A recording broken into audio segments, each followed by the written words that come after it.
we said, the very first episode, this one is on the 5 pillars of reading instruction, and Kelley outlined what they are. So the first one we're going to dive into is the phonemic awareness, which, if you're not sure what that means, it is hearing the sounds in words. So believe it or not, when you're teaching reading, you're not starting with whole word instruction, you're starting with the sounds. And oftentimes that looks like using not even the actual letters, right? I mean, you have a good method that was it your Pinwheels program? Yeah, Pinwheels program I really like. So I think this is a big one that it sort of gets skipped if you're not a teacher. You think like, okay, I'm going to teach my kid to read. We're going to bust out the letters. You jump right to letters. What sound does this make? What sound does this make? Yeah. So much. And I can remember one of the things from my undergrad in special education and in elementary education was this idea of, phonemic awareness and playing with words and the sounds of words, sounds of letters, but not attached to a letter. We'll get to that in a second. But Pinwheels has this really nice, they call them sound blocks.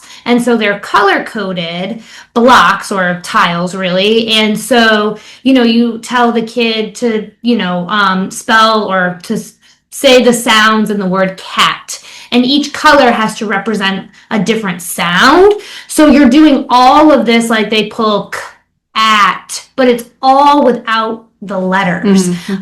So really they're focusing on just the sounds as opposed to, like I said, we'll get to that in a second, tying it to a specific letter. What does that letter look like? How do I form that letter? What's that letter name? So this is one I think that's pretty misunderstood, and it's probably the one that is, again, it's a pillar of learning to read, is this idea of phonemic awareness. The ability for kids to hear and identify those sounds and manipulate those sounds in spoken words. So using that example of cat, do they understand that it has 3 distinct separate sounds, the k, the a, the t, and they don't need to connect it to letters just yet. It's just like, can you identify how many sounds you're hearing? And I agree. I think it might get skipped if you were not have the education background, because a lot of people think starting to read, you jump right to letters, and there's nothing wrong with teaching your kids letters and everything like that, but the sounds, having them be able to identify sounds, start to playing around with rhyming words, like that cat sound. Well, if you get rid of that first k, make another sound, buh, now it's a buh at that sound, and it's got 3 separate sounds, but it's a rhyming word. It's it sounds similar, and starting to play with that kind of language all before you ever get into too heavy instruction with actual letters. It's all listening. And there's lots of fun ways that you can do this. Rhymings is one of my favorite things. The sing songs, like sing-along songs, riddles, things like that. Just anytime that your music incorporated into phonemic awareness is often really fun. That's why I say songs. But spending time with that, and that you're doing amazing work. I think sometimes homeschooling parents that don't have the education background think that it's not, not necessary or whatever. And, I've definitely seen kids learn to read that don't spend a lot of time on phonemic awareness, but it gives them a much stronger foundation going into the next piece. We're jumping into phonics.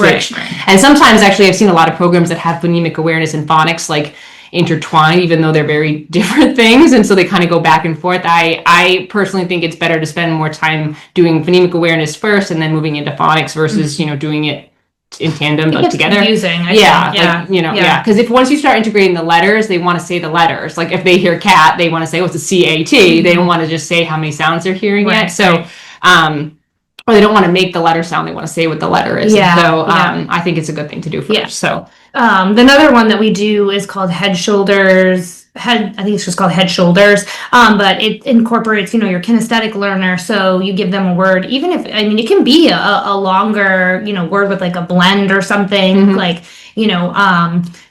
splat. That's a pretty complex blend, but it's at, and they touch each part of their body, because it incorporates that movement and the sounds, but it's all like we talked about, it's all just the sounds. We did a pretty heavy dose of this in kindergarten as our little warm-up before we started, but I had a resource from, I think, either Teachers Pay Teachers or the Measured Mom or something like that, and it was just a phonemic awareness binder, and it just had all these activities. And again, it was manipulating beginning phonemes, ending phonemes, switching out the vowel, say the word hit, okay, now say it without the and they should say it. It's all of that like playing with sounds and getting them really fluent.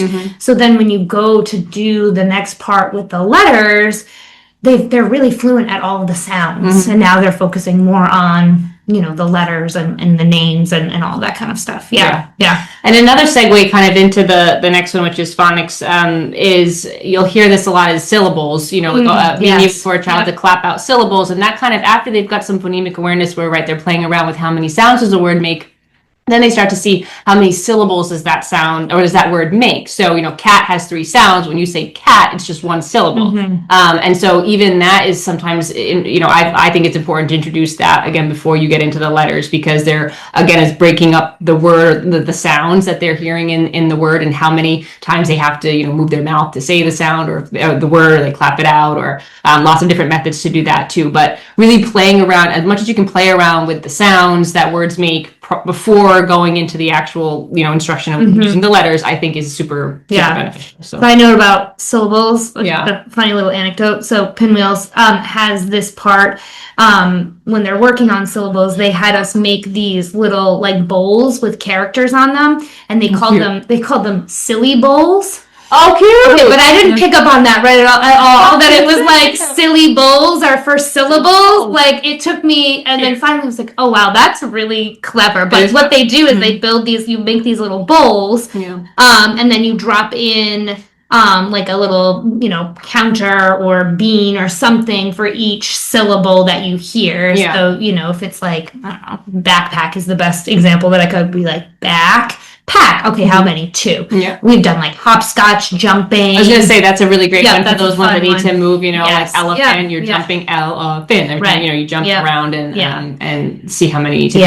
And, you know, your learner doesn't have to be reading anything or even know their letters yet to be doing this, because they can hear the sounds and count them. And even if you're doing a more structured sort of like sit down, almost like a worksheet, they still don't need to know their letters, because a lot of syllable worksheets will have like a picture, you know, of like a chipmunk, and then they'll have like numbers, you know, 1, 2, or 3, and they're circling, if they know the numbers, they're circling, you know, how many syllables they're hearing. So again, still not needing to know the letters. So So okay. So we move on. Phonemic awareness, number one in the 5 pillars. So we'll move on